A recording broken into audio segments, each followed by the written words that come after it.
Welcome to this YouTube channel Tara's story time. இன்னைக்கு நம்ம என்ன பார்க்க போறோம் அப்படின்னா, அலெக்ஸ் கிரே அவங்க எழுதின only the dead can tell அப்படின்ற புக்கை பத்தி தான் பார்க்க போறோம். இந்த புக் என்ன ஜானர் அப்படின்னு பாத்தீங்கன்னா, இது வந்து ஒரு crime fiction thriller. Time waste பண்ணாம சீக்கிரமா கதைக்குள்ள போலாம் வாங்க. நம்ம கதையோட ஆரம்பத்துல டார்த்தி கில்ஃபோர்ட் அப்படின்ற ஒரு 40 இருந்து 45 வயசு ஓல்டு உள்ள ஒரு பெண்மணி தன்னோட கையில ஒரு லெட்டரை வச்சுட்டு எப்பவுமே மரணத்தை பத்தி யோசிச்சுட்டு இருக்காங்க. அதுவும் தன்னோட மரணத்தை பத்தி யோசிச்சுட்டு இருக்காங்க. அதுவும் இல்லாம தன்னோட கணவரான பீட்டர் தன்னை கொலை பண்ணிடுவாரோ அப்படின்ற ஒரு பயத்திலேயே கூட இருக்காங்க. இவங்க இந்த லெட்டரை வச்சு கன்ஃபியூஷன்ல யோசிச்சு பார்த்துட்டே இருக்காங்க. மறுநாள் காலையில பார்த்தா கிச்சன் ஃப்ளோர்ல நெஞ்சில கத்தியால குத்தப்பட்டு கீழே விழுந்து கிடக்குறாங்க. இது கொலையா தற்கொலையா அப்படின்றத நம்ம இனி வர போற கதையில பார்க்க போறோம். டாக்டர் ரோசி அப்படின்ற ஒரு பேத்தாலஜிஸ்ட் தன்னோட வயித்துல இருக்க குழந்தை உதைக்கிறத ரசிச்சுக்கிட்டே அந்த கிரைம் சீன்ல இருக்க டெட் பாடியை அனலைஸ் பண்ண வந்துட்டு இருக்காங்க. ஒரு ஸ்மைலோட தன்னோட டேவை ஸ்டார்ட் பண்ண ரோசிக்கு வாழ்க்கையில தன்னோட வயித்துல இருக்க ஒரு குழந்தையோட பிறப்பை பத்தியும் அதே சமயம் தான் அனலைஸ் பண்ண போற டெட் பாடியோட இறப்பை பத்தியும் இப்படி யோசிச்சுக்கிட்டே அந்த டெட் பாடியை அனலைஸ் பண்றதுக்கு கிரைம் சீனுக்கு டாக்டர் ரோசி போறாங்க. அந்த கிரைம் சீனை அவங்க அனலைஸ் பண்ண போகும்போது முதல்ல டாரத்தி தன்னோட நெஞ்சில இருக்க கத்தியை வெளியே எடுக்க ட்ரை பண்ற மாதிரி அவங்களுக்கு தெரியுது. ஆனா ரோஸ் அந்த கத்தியை சுத்தி இருக்கிற காயத்தெல்லாம் பார்த்ததுக்கு அப்புறம் ஒருவேளை டாரத்தியே தன்னை குத்திக்கிட்டாங்களோ அப்படின்னு யோசிக்கிறாங்க. ஏன்னா இதுக்கு முன்னாடி அவங்க பல கொலைகளையும் தற்கொலைகளையும் அனலைஸ் பண்ணிருக்காங்க. அவங்க தற்கொலைன்னு நினைச்சு ரிப்போர்ட் பண்ண சீன்ஸ் எல்லாம் கொலையாகவும், கொலைன்னு நினைச்சு அனலைஸ் பண்ண சீன்ஸ் எல்லாம் தற்கொலையாகவும் மாறி இருக்கு. சோ டாரத்தியோட விஷயத்திலயும் அவங்களுக்கு இதே கன்ஃபியூஷன் தான் இருக்கு. இது அவங்க யோசிச்சு அந்த டெட் பாடியை அனலைஸ் பண்ணிட்டு இருக்கும் போதே பின்னாடி இருந்து ஒரு பெண்ணோட குரல் கேக்குது. அவங்க யாருன்னு திரும்பி பார்த்தா இவங்க தான் DC Christie Wilson. Christie Wilson doctor கிட்ட, டாக்டர் இவங்க இறந்த டைம் சொல்ல முடியுமா அப்படின்னு கேக்குறாங்க. டாக்டர் யோசிச்சுக்கிட்டே, என்னால தெளிவா சொல்ல முடியல, ஆனா இவங்க இறந்தது ஒரு 3 மணி போல இருக்கும் அப்படின்றாங்க. ஆனா நீங்க ரிப்போர்ட் பண்ணது 17:15, அதாவது காலையில 7 மணிக்கு தான் நீங்க ரிப்போர்ட் பண்ணிருக்கீங்க அப்படின்னு கேட்டுட்டு இருக்கும் போது பின்னாடி இருந்து இன்னொரு குரல் கேக்குது. அதுதான் டிஎஸ் ஜிம் கேரி. ஆமா, எங்களுக்கு 7 மணிக்கு தான் தகவல் வந்தது. அதாவது அவங்களோட ஹஸ்பண்ட் தான் முதல்ல இவங்க இறந்ததை பார்த்திருக்காரு. ரேடியோ ஓடிக்கிட்டே இருக்க சத்தம் கேட்டதும் காலையில தன்னோட மனைவி பிரேக்ஃபாஸ்ட் செய்ய தான் வந்திருக்காங்களோ அப்படின்னு நினைச்சு கீழே வந்து பார்த்தா இவங்க கிச்சன் ஃப்ளோர்ல விழுந்து கிடக்கிறத பார்த்து ரிப்போர்ட் பண்ணிருக்காரு அப்படின்னு நம்ம டிஎஸ் ஜிம் சொல்றாரு. இவங்க கிச்சனை சுத்தி பார்த்தா இவங்க பாத்திரத்தை எதுவுமே விளக்கல போல. நான் இதே பிரேக்ஃபாஸ்ட் செய்யறதா இருந்தா பாத்திரங்கள் எல்லாம் விளக்கிட்டு தான் பிரேக்ஃபாஸ்ட் செய்வேன். ஆனா இவங்க அப்படியே போட்டு வச்சிருக்கிறத பார்த்தா ஏதோ ஸ்ட்ரேஞ்சா இருக்கு அப்படின்னு நம்ம கிறிஸ்டி சொல்றாங்க. சோ நம்ம ஃபாரன்சிக் டீமை சேர்ந்த டிஎஸ் ஜிம் என்ன சொல்றாருன்னா, சீக்கிரமா டிஐ மெக்காலி, அதாவது நம்மளோட டிடெக்டிவ் இன்ஸ்பெக்டர் வரத்துக்குள்ளேயே ஏதாவது எவிடன்ஸ் கிடைக்குதா அப்படின்னு பாரு அப்படின்னு கிறிஸ்டிக்கு ஆர்டர் போடுறாரு. கிறிஸ்டியும் டாரத்தியோட சிங்கை தொலைவி பார்த்துட்டு அதுல ஏதோ ஒண்ணு இருக்கு, அவங்க வந்து ஸ்டீக் செஞ்சு சாப்பிட்டுருக்காங்க அப்படின்னு நம்ம டாக்டர் கிட்ட ரிப்போர்ட் பண்றாங்க. டாக்டர் சொல்றாங்க, இது வந்து என்னால இப்ப கன்ஃபார்ம் பண்ண முடியாது, போஸ்ட்மார்ட்டம் முடிஞ்சதுக்கு அப்புறம் தான் என்னால சொல்ல முடியும் அப்படின்னு சொல்றாங்க. இறந்து போன டாரத்தி கில்ஃபோர்டோட உடலை ஆராய்ச்சி செஞ்சுட்டு இருந்த டாக்டர் ரோசி கேடவரிக் ஸ்பாசம் அப்படின்னு சொல்றாங்க. கேடவரிக் ஸ்பாசம்னா என்னன்னு கேட்ட ஜிம்முக்கு டாக்டர் எக்ஸ்பிளைன் பண்றாங்க. நம்ம இறந்ததுக்கு அப்புறம் நம்மளோட உடல்ல இருக்க மசில்ஸ் எல்லாமே ஸ்டிஃபன் ஆயிடும், அதுக்கு பேரு தான் கேடவரிக் ஸ்பாசம் அப்படின்னு சொன்னாங்க. ஒன்னு டாரத்தி கொலை செஞ்சதுக்கு அப்புறம் அந்த ஹார்ட்ல இருக்க நைஃபை வெளியே எடுக்க ட்ரை பண்ணிருக்கணும், அப்படி இல்லனா டாரத்தி தன்னைத்தானே குத்தி தற்கொலை செஞ்சிருக்கணும் அப்படின்னு சொல்றாங்க. ஒரு மிடில் ஏஜ்டு விமன் தன்னைத்தானே தற்கொலை செஞ்சுக்கிற அளவுக்கு அப்படி என்ன அவங்களுக்கு நடந்திருக்க வாய்ப்பு இருக்கு அப்படின்னு யோசிச்சுட்டே இருக்காரு நம்ம டிஎஸ் ஜிம். அடுத்து பாத்தீங்கன்னா நம்ம டாரத்தியோட ஹஸ்பண்ட் பீட்டர் கில்ஃபோர்ட் கிட்ட என்னெல்லாம் நடந்துச்சு அப்படின்னு சொல்லி இன்வெஸ்டிகேஷன் போயிட்டு இருக்கு. சோ டிஐ மெக்காலி பீட்டரை பார்த்து கேக்குறாரு, உங்க கடைசியா உங்க மனைவியை நீங்க எப்ப பாத்தீங்க அப்படின்னு. நேத்து எனக்கு சரியா டைம் ஞாபகம் இல்ல, ஆனா நான் வீட்டுக்கு வரப்ப அவ தூங்கிட்டு இருந்தா அப்படின்னு சொன்னாரு. ஓகே, கடைசியா எப்ப அவங்க முழிச்சிட்டு இருக்கும் போது பாத்தீங்க அப்படின்னு கேக்குறாரு. அப்படின்னு என்னால சரியா சொல்ல முடியல, டீ டைம் அப்ப பாத்திருப்பேன், ஆனா அவ டின்னர் முடிச்சதுக்கு அப்புறம் உடனே தூங்க போயிட்டா அப்படின்னு சொன்னாரு.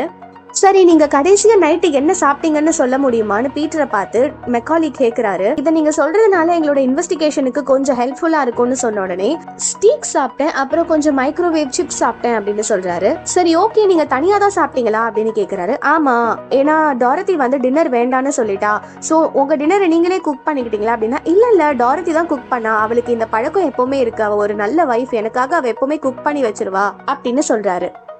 இன்வெஸ்டிகேஷன் போயிட்டு இருக்கும் போதே பீட்டர் வந்து ரொம்ப இமோஷனல் ஆகுறாரு. இதை பார்த்த 2 டிடெக்டிவ்ஸும் இவர் நிஜமாவே இமோஷனலா இருக்காரா இல்ல இமோஷனலா இருக்க மாதிரி நம்ம கிட்ட காட்டிக்கிறாரு அப்படின்ற டவுட்லயே பீட்டரை பார்த்து, சரி ஓகே, உங்க டீ டைம் முடிஞ்சதுக்கு அப்புறம் நீங்க என்ன பண்ணீங்க அப்படின்னு பீட்டர் கிட்ட கேக்குறாங்க. பீட்டரும் சொல்றாரு, யூஸ்வலா என்ன நடக்குமோ அதே மாதிரிதான், பப்புக்கு போனேன், கொஞ்ச நேரம் ட்ரிங்க் பண்ணேன், அப்புறம் திரும்ப வீட்டுக்கு வந்துட்டேன் அப்படின்னு சொன்ன உடனே, ஆனா யூஸ்வலா வந்து டாரத்திக்கு வந்து ட்ரிங்கிங் பிடிக்காது, பட் ஸ்டில் அவ என்ன வெளியே போறத வந்து தடுத்ததே கிடையாது அப்படின்னு சொல்றாரு. சோ நீங்க திரும்ப வீட்டுக்கு வரும்போது டாரத்தி டாரத்தி வந்து தூங்கிட்டு இருந்தாங்க அப்படிதானே அப்படின்னு மெக்காலி கேட்கிறாரு. ஆமான்னு பீட்டரும் கன்ஃபார்ம் பண்றாரு. ஸோ இதோட இன்வெஸ்டிகேஷன்ஸ்லாம் முடிஞ்சது. நீங்க கொஞ்ச நேரத்துக்கு அப்புறமா ஸ்டேஷனுக்கு வந்து ஒரு ஃபார்மல் ஸ்டேட்மெண்ட் மட்டும் கொடுத்துட்டு போங்க. அப்புறம் நீங்க இப்ப போட்டிருக்க ட்ரெஸ்ஸை சேஞ்ச் பண்ணிட்டு இப்ப போட்டிருக்கீங்களா அந்த ட்ரெஸ்ஸை மட்டும் எங்களுக்கு பிளாஸ்டிக் பேக்ல போட்டு போலீஸ் இன்வெஸ்டிகேஷன்ல சப்மிட் பண்ணுங்க அப்படின்னு சொல்றாங்க. டிசி கிறிஸ்டி வில்சனும் டிஐ மெக்காலியும் அங்க இருந்து கிளம்புறாங்க. பட் டிசி கிறிஸ்டி வில்சனுக்கு மட்டும் ஒரு சந்தேகம் இருந்துட்டே இருக்கு. பாவம் டாரத்தி தன்னைத்தானே தற்கொலை செஞ்சுக்கிறத நம்பவே முடியல. ஒருவேளை கொலையா இருந்துச்சுனாலுமே ஃப்ரண்ட் டோர் எல்லாமே லாக்ல தான் இருக்கு. அப்புறம் எப்படி உள்ள வந்து யாராவது கொலை பண்ணிருக்க முடியும்? ஒருவேளை பீட்டரே கொலை பண்ணிட்டு மறைக்கிறாரோ அப்படின்ற மாதிரி குழப்பத்தோடவே டிசி வில்சன் அங்க இருந்து வெளியே போறாங்க. சோ இது முடிஞ்ச உடனே ஆபர்டீன் அப்படின்ற ஒரு அழகான சிட்டியை காட்டுறாங்க. அந்த சிட்டி வேற எங்கேயும் இல்ல, ஸ்காட்லாண்ட்ல இருக்கு. ஸோ ஸ்காட்லாண்ட்ல அந்த சிட்டி ஒரு அழகான பில்டிங்ஸால நிறைஞ்சிருக்கு. அந்த சிட்டில கிளாஸ்கோ அப்படின்ற ஸ்காட்லாண்ட்ல இருக்க இன்னொரு சிட்டில இருந்து வில்லியம் லாரிமர் அப்படின்ற டிடெக்டிவ் அண்ட் டீம் போறாங்க. ஸோ அவங்க எதுக்கு கிளாஸ்கோல இருந்து ஆபர்டீனுக்கு போறாங்க அப்படின்னு பாத்தீங்கன்னா, ஒரு நாடக மேடையில எப்படி நடிகர்கள்லாம் திரைக்கு பின்னாடி ஒளிஞ்சிட்டு இருக்காங்களோ அதே மாதிரி அந்த அழகான ஆபர்டீன் அப்படின்ற சிட்டிக்கு பின்னாடி இருக்க பில்டிங்ஸ்க்குள்ள ஒரு பெரிய ஹியூமன் டிராஃபிக்கிங் டார்க் வெப்பே நடந்துட்டு இருக்கு. ஸோ அதை கண்டுபிடிக்கிறதுக்காக தான் நம்ம வில்லியம் லாரிமரும் அவரோட டீமும் ஆபர்டீனுக்கு போயிருக்காங்க. டிடெக்டிவோட டீம்ல இருக்க நிறைய பேரு அங்க இருக்க நெயில் பார் சலூன்ஸ்ல மஃப்டில வேலை செஞ்சுட்டு இருக்காங்க. ஸோ ரொம்ப நாளாவே இந்த அண்டர் கவர் ஆபரேஷன்ஸுக்கு அங்க இருக்க ஃபீமேல் டிடெக்டிவ்ஸ் ஹெல்ப் பண்ணிட்டு தான் இருக்காங்க. ஆபர்டீன்ல நிறைய நெயில் சலூன்ஸ் இருக்கு. அந்த நெயில் சலூன்ஸ்ல பாத்தீங்கன்னா நிறைய ஃபீமேல் பியூட்டிஷியன்ஸ் ஒர்க் பண்றாங்க. அதுல முக்காவாசி பேரு யங் டீனேஜர்ஸா தான் இருக்காங்க. ஸோ அங்க இருந்து வேலை செய்யறதுல பாதி பேரு இல்லீகல் இமிகிரன்ஸ், அதாவது அவங்களெல்லாம் ப்ராஸ்டியூஷனுக்கு யூஸ் பண்ணிட்டு இருக்காங்க. ஊரை விட்டு ஊர் வந்து இங்க பொழப்பு தேடி வந்த பொண்ணுங்களை இந்த மாதிரி தப்பான வழியில யூஸ் பண்றதை கண்டுபிடிக்கிறது தான் நம்ம டிடெக்டிவோட வேலை. ஸோ இவ்வளோ நாள் அங்கே இருக்க நெயில் சலூன்ஸில் நம்ம டிடெக்டிவோட டீமில் இருக்கவங்க பெண்கள் பாதி பேர் வேலை செஞ்சு இங்கே நம்மளுக்கு இன்ஃபர்மேஷன் பாஸ் பண்ணதை வச்சு நம்ம டிடெக்டிவ் ஆப்ரேஷனை ஸ்டார்ட் பண்ணிட்டாரு. ஸோ அங்கே டைம் 5:30 ஆகுது. நேரம் ஆக ஆக நம்ம டிடெக்டிவ் வில்லியம் லாரிமருக்கு ஒரே டென்ஷன் ஆகிட்டு இருக்கு. ஏன்னா ஒரு விஷயம் தப்பாக போனால் கூட மொத்த ஆப்ரேஷனுமே கொலாப்ஸ் ஆக சான்சஸ் இருக்கு. ஸோ பக்கத்தில் இருக்க ஒரு டிஐ நம்ம டிடெக்டிவோட ஆர்டருக்காக வெயிட் பண்ணிட்டு இருக்காரு. ஸோ நம்ம டிடெக்டிவோ இந்த டைம்ல first docs 1 to all units go அப்படின்னு ஆர்டர் போடுறாரு. எல்லா போலீஸ் ஆஃபீஸ் சடன்னு அந்த பில்டிங்கை நோக்கி ஓடுறாங்க. எங்க பிராத்தல் நடக்கிறோ அந்த இடத்துக்கு போய் நிக்கிறாங்க. அது ஒரு ரெசிடென்ஷியல் ஏரியா அப்படின்றதுனால அங்க இருக்க பப்ளிக்குமே டிஸ்டர்ப் ஆகாத அளவுக்கு எல்லாரோட டோர்லயுமே ஒரு டிடெக்டிவ் ஆஃபீஸர் அங்க வெயிட் பண்ணிட்டு இருக்காங்க. சோ நம்ம வில்லியம் லாரிமர் ஆபரேஷன்ல இறங்கி மேல போயிட்டு இருக்காரு. அவர் போகும்போது டோர்ல இருக்க போலீஸ் ஆஃபீஸர்ஸ்லாம் தன்னோட ஆளுதான் அப்படின்றது ரெகக்னைஸ் பண்றதுக்காக அவங்க அவருக்கு ஒரு குட்டி சல்யூட் வைக்கிறாங்க. அந்த பில்டிங்ல இருக்க ஒரு ஃப்ளோர்ல ஒரு ரூம்குள்ள லாரிமர் போறாரு. அவர் போன உடனே உள்ள ஒரு பொண்ணு ட்ரெஸ் இல்லாம உட்காந்து அவளோட பெட் கவரை வச்சு உடம்ப கவர் பண்ணி அழுதுட்டு இருக்கா. அதை பார்த்த லாரிமர் ரொம்பவே ஷாக் ஆகி, பயப்படாத, நான் வந்துட்டேன், நான் வந்து ஸ்காட்லாந்து போலீஸ் தான், நீ இனிமே பயப்பட வேணாம், நீ சேஃபா தான் இருக்க அப்படின்னு சொல்றாரு. அந்த பொண்ணு அப்பயும் தேம்பி அழுதுட்டு இருக்கா பயத்துல. லாரிமரை பார்த்து, நோ இங்கிலீஷ், என்னால நீங்க பேசுறத புரிஞ்சுக்க முடியல அப்படின்ற மாதிரி ஒரு பார்வையில அவரை பார்த்துட்டு இருக்கா. சார், நோ இங்கிலீஷ் அப்படின்னு மறுபடியும் சொல்றா.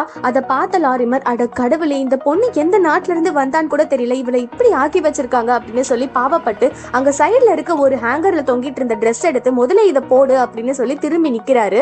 அதை போட்டுட்டு அந்த பொண்ணு அவரை பாக்குறா. இது வரைக்கும் தன்னோட ரூம்குள்ள வந்த எல்லா ஆம்பளைங்களுமே தன்னை ஒரு மாதிரி டச் பண்ணும் போது லாரிமர் மட்டும் அவளை வந்து ஒரு சேஃபான டோன்ல டச் பண்ணி ரீஅஷூரன்ஸ் கொடுக்கறாரு. பயப்படாத, இனிமே நீ சேஃப், நாங்க ஸ்காட்லாந்து போலீஸ் தான் உன்னை சேஃபான இடத்துக்கு கொண்டு போறோம் அப்படின்னு ரீஅஷூரிட்டி கொடுத்து அந்த பொண்ணு ஒரு ஃபீமேல் டிடெக்டிவோட அனுப்பி வைக்கிறாரு. இதே மாதிரி அந்த ஃப்ளோர்ல எக்கச்சக்க ரூம்ல எக்கச்சக்கமான மென்ஸ் ஒரு இந்த மாதிரி பொண்ணுங்களோட இருக்கிறத பார்த்துட்டு அங்க இருக்க மென் எல்லாம் ஹேண்ட் கஃப் பண்ணி அரெஸ்ட் பண்றாங்க. அதே சமயம் அங்க இருக்க பொண்ணுங்கள் எல்லாம் ஆல்ரெடி அங்க நெயில் சலூன்ல இந்த மாதிரி இல்லீகல் இமிகிரன்ட்ஸுக்கு ஒரு ஷேட் வந்து பெயிண்ட் பண்ணிருக்காங்க அவங்க ஃபிங்கர்ல. அதை வச்சு கண்டுபிடிச்சு இவங்க எல்லாம் இல்லீகல் இமிகிரன்ட்ஸ், இந்த மாதிரி ப்ராஸ்டியூஷனுக்கு யூஸ் பண்ற லேடிஸ்னு புரிஞ்சுக்கிட்டு அந்த பொண்ணுங்களெல்லாம் ரெஸ்கியூ பண்ணி ஃபீமேல் டிடெக்டிவ்ஸோட அனுப்பி வைக்கிறாங்க. இதோட நம்ம எபிசோட் முடியுது. ஒரு பக்கம் பாத்தீங்கன்னா டாரத்தி கில்ஃபர்டு இறந்த நிலையில கத்தியால குத்தப்பட்டு தன்னோட வீட்டுல கண்டுபிடிக்கப்படுறாங்க. இன்னொரு பக்கம் இப்படி ஒரு பெரிய ஹியூமன் டிராபிகிங் ஆபர்டீன்ல நடந்துட்டு இருக்கு. இப்படிப்பட்ட ஒரு ஹியூமன் டிராபிகிங் பின்னாடி யார் இருக்கா அப்படின்றத டிடெக்டிவ் வில்லிமர் ஒரு சைடு கண்டுபிடிச்சிட்டு இருக்காரு. சோ இதுக்கப்புறம் என்ன நடக்குதுன்றத நம்ம நெக்ஸ்ட் எபிசோட்ல பார்க்கலாம். இந்த வீடியோ பிடிச்சிருந்தா லைக் பண்ணுங்க, கமெண்ட் பண்ணுங்க, சப்ஸ்கிரைப் பண்ணுங்க. அண்ட் த்ரில்லர் சீரிஸ், இந்த மாதிரி த்ரில்லரான மிஸ்டீரிக்கலான ஈவென்ட்ஸ் எல்லாம் யாருக்கு பிடிக்குமோ அப்படிப்பட்ட உங்க ஃப்ரெண்டுக்கு இந்த வீடியோவை ஷேர் பண்ணுங்க. I'll see you guys in next video. Until then, this is Tara signing off.